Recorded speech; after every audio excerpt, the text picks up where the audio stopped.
Quisiera pedir al moderador que me permita hacer un comentario. Gracias. Yo estaba por felicitar al doctor Espinosa por la presentación del empleo de investigación externa, el montaje que en varios casos nos ha presentado. Pero la última diapositiva me impide hacerle la felicitación correspondiente. Yo pienso que hay montajes que, así sean en forma transitoria, no deben comprometer el aparato extensor. Los montajes que usted ha hecho lateral en el fémur y el anterior son los más indicados en este caso, ¿no? Me pareció escuchar también que en algunos casos estas barras de acero impedían el uso de la radiografía y de la tomografía. Aquí, perdón, y la resonancia. Ya. Por el metal. Ya, está bien, yo pensé que era por la individual. Perfecto. Lo que quería comentar también es acerca de lo que sostuvo el doctor Alzamora. Él dice que en la parte metafisiaria se puede aceptar una estabilidad relativa, así lo dijo. Una estabilidad relativa no es previsible, tiene que ser una estabilidad absoluta. Una estabilidad relativa es una estabilidad estática negativa, es una estabilidad precaria que puede complicarse. Ese es el concepto que quería aportar. El doctor tiene razón en el comentario del fijador externo. En nuestras primeras etapas, los primeros pacientes fueron manejados, la indicación era poner un fijador externo, fueron manejados por los médicos de urgencia, no necesariamente relacionados con el equipo político.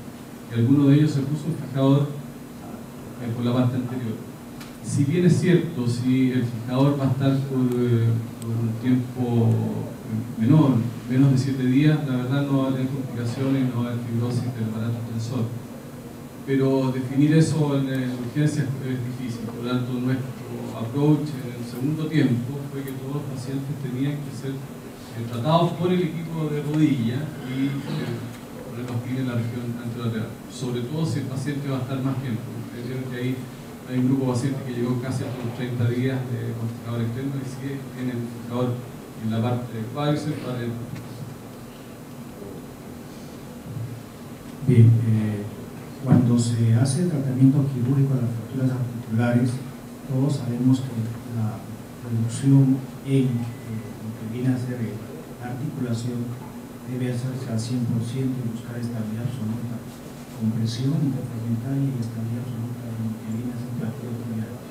La parte metafisiaria, si es que hay algún grado de compromiso de tipo compresivo que siempre existe, se puede rellenar con interno, pero no necesariamente en esta zona metafisiaria estamos obligados a buscar todos los fragmentos para comprimirlos y buscar estabilidad absoluta. La compresión interfragmentaria es la que busca estabilidad absoluta de cero movimiento, 12 flexión completa, para que no exista ningún movimiento lógicamente ahí.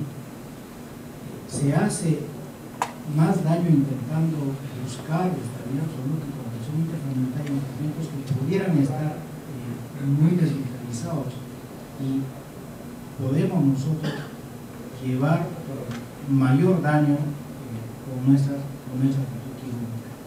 Por eso que se busca estabilidad absoluta solamente en la región metafisiaria. La zona metafisiaria la podemos manejar con estabilidad relativa, aportando lógicamente a ese nivel.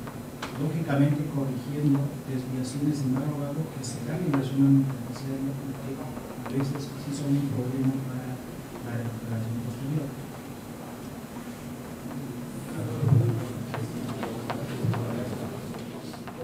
Sí, yo creo que la justificación que nos da el doctor Alzamora está bien. Sin embargo, es necesario definir claramente qué cosa es una estabilidad absoluta. Una estabilidad absoluta es una ausencia total de movimientos en forma definitiva. Si nosotros no conseguimos de inicio eso, vamos a tener complicaciones. La complicación no es el efecto inváluo o inváluo, la complicación es que se vaya a una pseudoartrosis. Entonces, no solamente haciendo compresión interfermentaria vamos a darle estabilidad absoluta. Hay varias formas, pero tenemos que conseguir estabilidad absoluta. Eso quisiera decir.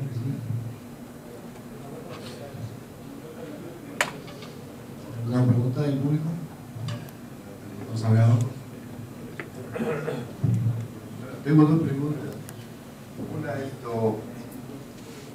me impresionó mucho cuando el moderador, el doctor Belli, comenzó a explicar sobre las filiales. Explicó muy bien la clasificación que mucha gente usa la O. Sin embargo, él dice, no nos gusta la O, siendo ustedes el grupo AO. Nos gusta Chasker. Nos gusta Chasker, ¿verdad? Entonces eso me dejó algo.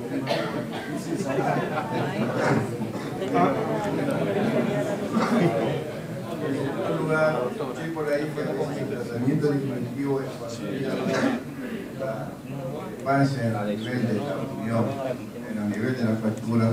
Aún el doctor comentó que un tratamiento más de 2 milímetros ya indicaba algo y otro indicó que a partir de 5 milímetros de distancia ya se debería hacer un tratamiento. No sé si se ponen de acuerdo en algún momento.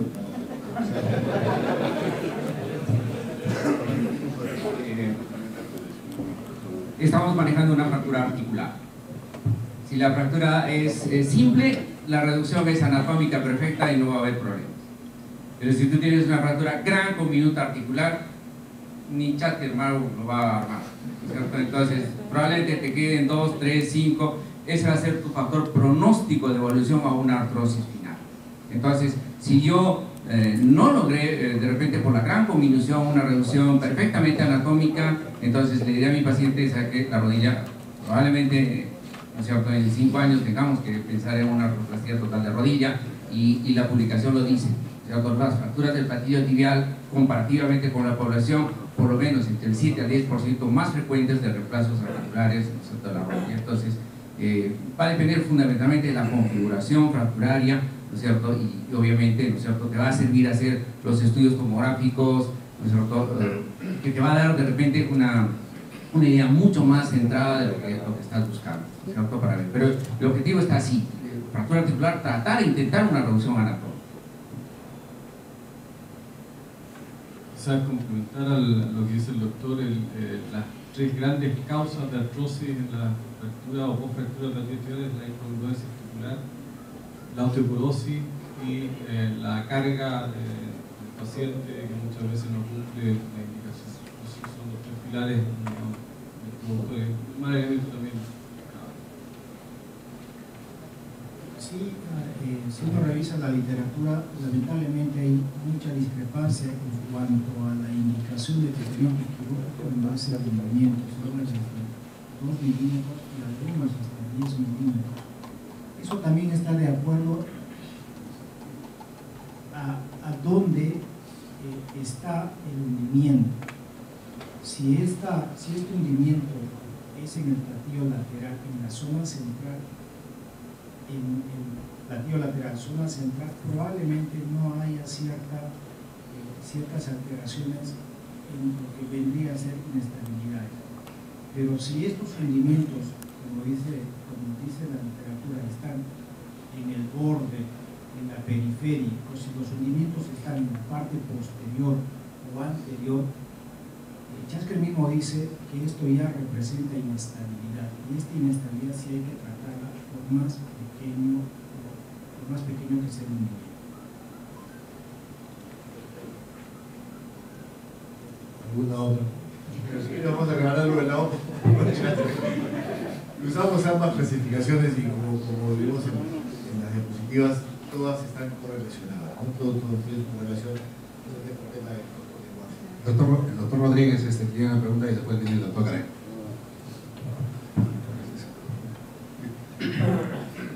Me parece que es necesario puntualizar que las fracturas epifisiarias y metafisiarias de la tibia proximal tienen una cobertura de piel muy cercana al hueso, por lo que es una zona vulnerable en la evolución apropiada del tratamiento quirúrgico de una fractura en esta zona. De forma tal de que cuando en algunas imágenes que se han proyectado se ven abordajes lateral y medial anteriores, a mí me hace pensar cuál puede haber sido la evolución de la piel y si también algunos casos en los que ha habido complicaciones severas, graves, de las partes blandas, se haya debido a esa lesión producida en la cirugía, más allá de la propia lesión traumática. El otro punto es cuando se afirma bastante razonable el abordaje posteromedial, es porque es importante ese desplazamiento posterior que muchas veces se ve en el platillo medial, y la mejor forma de resolver esto es colocar una placa. Generalmente nosotros usamos tercio de tubo y lo colocamos en la parte posteromedial. Y sin embargo, también es un hecho necesario de establecer que la cortical medial es más gruesa, más resistente que la lateral, de manera tal de que cuando tenemos una fractura vitovelocitaria es necesario fijar que estos tornillos estén bien colocados en la parte medial para que sirvan como un soporte de la parte lateral, que es una cortical más delgada. Y otro punto que quisiera poner a consideración es cuando hay esas depresiones, esos hundimientos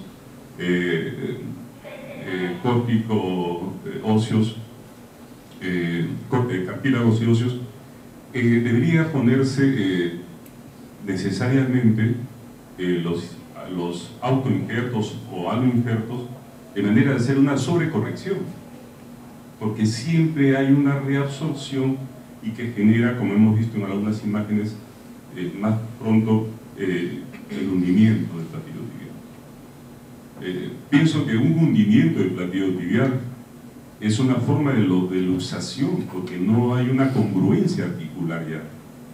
Sé que también hay lesiones tan severas que no se puede lograr todos los objetivos, y sin embargo, en todo caso, vamos a una propuesta de armar la metáfisis y la epífisis lo mejor posible para una segunda intervención que va a ser un reemplazo total de rodilla. Y por eso creo yo, nuestro distinguido amigo que nos visita de Chile, que debiera cuidarse el abordaje no lateral o latero anterior, sino más bien medio anterior, porque sabemos que la irrigación es menos efectiva en la parte lateral que en la parte medial de la cara anterior de la rodilla. Gracias. Es una buena observación. El colgajo entre el abordaje medial y lateral no puede tener menos de 7 centímetros. Menos de 7 centímetros el riesgo de necrosis es alto. El error habitual en los abordajes es quizás por susto a las primeras, digamos, incisiones, es partir muy anterior. El abordaje posteromedial, la incisión debe ser detrás de la cresta de la tibia, por lo tanto, desde un buen espacio de colgajo de manera problemática. Es verdad que cuando se hace muy medial, a veces hay gente que trata de hacer un abordaje medial, un abordaje posteromedial, y ahí el problema puede ser el otro que es importante, no disecar, ese es otro detalle. A veces se hace el abordaje posteromedial, la fractura no está muy congruente y uno empieza a disecar hacia adelante y claro, la piel está intacta, pero por debajo también se perdió la vascularización. Por lo tanto, hay que tener mucho ojo cuando uno hace el doble abordaje, de no meterse con la parte más anterior. Y solamente complementar, yo creo que es importante el momento terapéutico para obviamente no tener problemas en las partes blandas. El doctor expuso muy bien que, ¿no es cierto?, se puede hacer control del daño inicial, un fijador externo temporal y después una osteosíntesis diferida. Muchas veces llegó el paciente a la clínica, el seguro está presionando, uno entra, ¿no es cierto?, con un trauma importante de partes blandas, ¿no es cierto?, en el tercer o cuarto día, y ahí vienen los desastres cuando uno, digamos, no sabe manejar adecuadamente las partes blandas y sobre todo cuando no elige el momento terapéutico más adecuado. En cuanto a la pregunta del doctor Rodríguez, que hablaba sobre corregir con los injertos. ¿Y qué tipo de injertos? En fracturas de alta energía no siempre son necesarios los injertos, se produce una diástasis del cóndilo, muchas veces al reducirlo es suficiente, son pacientes jóvenes. Nosotros tenemos la opción de tener un banco de tejidos, por lo tanto existe el injerto disponible, cuando lo necesitamos lo usamos. Obviamente cuando hay un gran hundimiento y uno hace la reducción y levanta y queda un defecto grande, lo rellenamos, pero no podría ser porcentaje las veces, pero tratamos muchas veces no podría. Yo creo que la idea de colocar, digamos, implantes subcorticales, ¿cierto? Muchas veces evita los hundimientos residuales, ¿cierto? Por reabsorción de repente de los injertos. El empalizar, ¿no es cierto?, los tornillos o el sistema que uno use, ¿no es cierto?, adecuadamente orientados, porque muchas veces aparentemente el hundimiento es anterolateral y terminamos con que el hundimiento es a posterior y de repente nuestro sistema de fijación nunca llegó a ese plano posterior, entonces obviamente los injertos van a deprimirse en el postoperatorio. Yo creo que vale la planificación, vale la posición subcortical de los implantes. No creo que sea necesaria una sobrecorrección muy importante para evitar en el postoperatorio una depresión del platillo libre. Nosotros utilizamos injertos, tenemos cabezas de banco, tenemos también injertos sintéticos, porque realmente trabajamos con segundos que van más allá de 50 años, 60 años de edad, en el hospital de la Seguridad Social, y además se ha visto más de porcentaje de mujeres. Eso es una gran generalmente. No sé, acá en Perú, en Chile, la presión por los injertos sintéticos o células madre o PRP, la presión es tremenda. No sé si se da tanto el aporte con los injertos. Ojalá fuera una.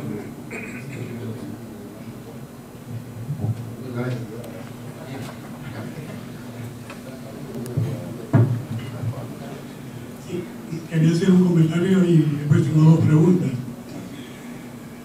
La diferencia o la preferencia por la clasificación de Schachter o AO creo que es anecdótico.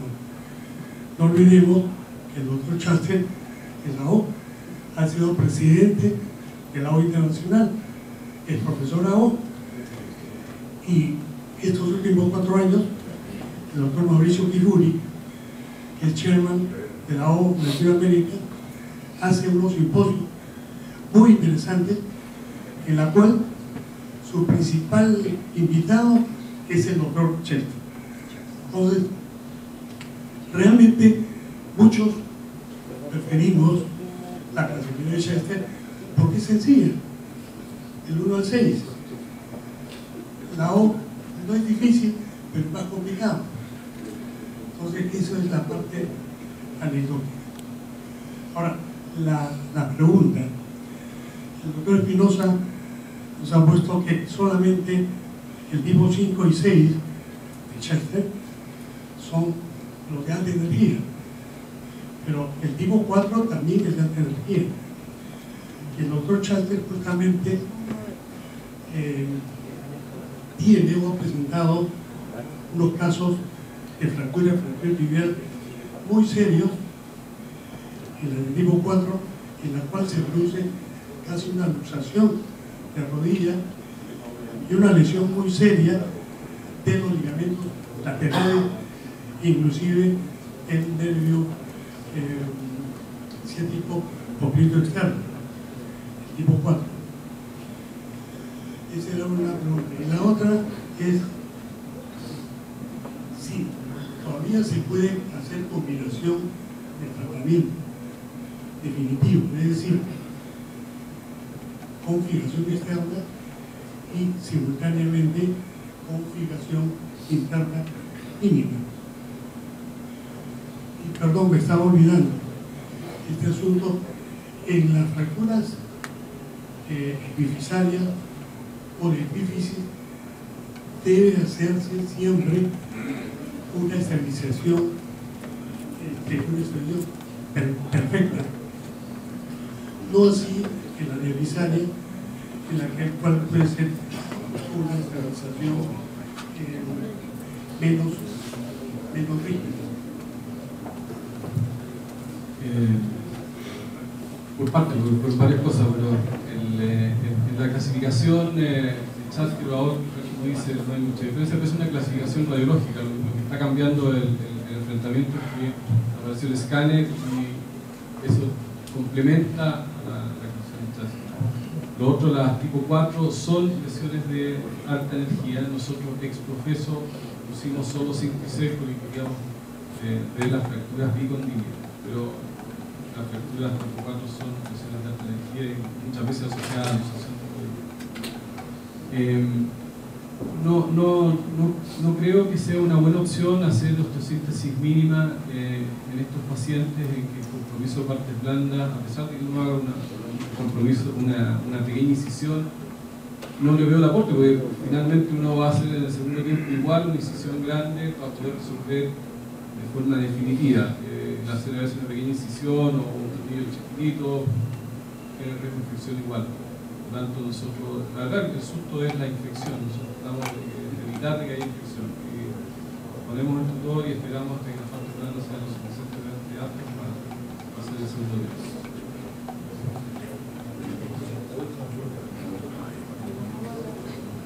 Me permite un comentario. Bueno, yo he leído repetidos artículos donde la clasificación de Church y la clasificación de la AO tienen un grado de concordancia que llega más o menos al 60%. Y todos los autores dicen, tengan cuidado, por el grado de discordancia, 40, 30%. Y esto es verdad. Son clasificaciones de momento cuestionables. Creo que hay que tener cuidado por ese lado. No lo digo yo, están todas las publicaciones y las pueden revisar incluso con nosotros.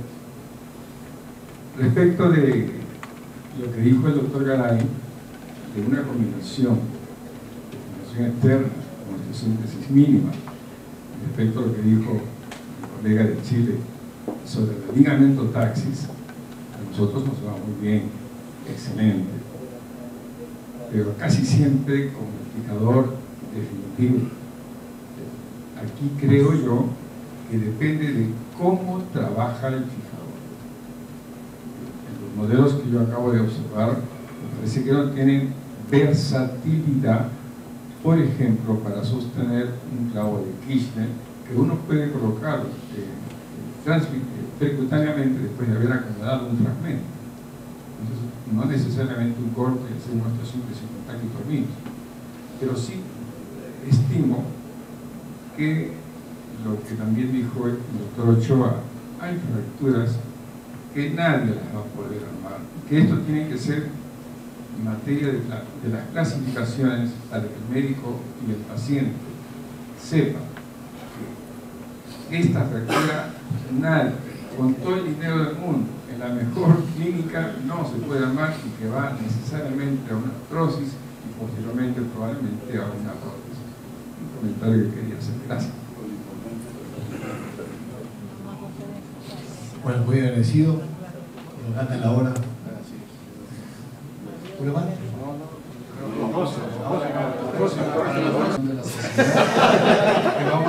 Vamos a dar un giro un poquito a la metódica. Ya no vamos a hablar de la experiencia de los hospitales, sino vamos a presentar casos clínicos de fracturas intertrocantéricas inestables por cada hospital.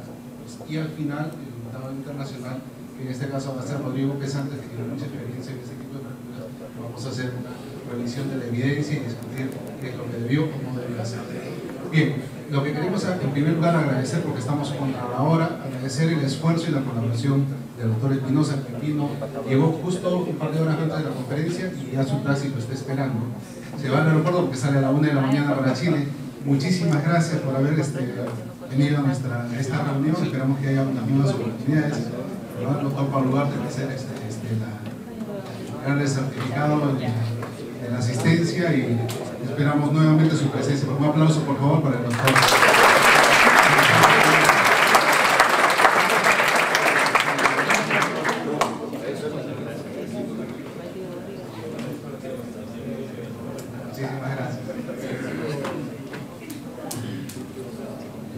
agradecido por la invitación, siempre un agrado venir a Lima, no es la primera vez, la tercera vez, así que estaremos dispuestos a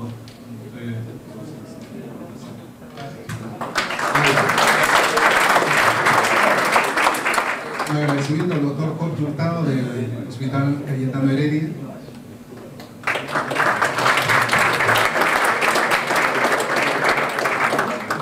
Al doctor Jorge Alzamora del Hospital Ricardo Rebagliati. Al doctor Lidio Ochoa del Hospital 2 de Mayo.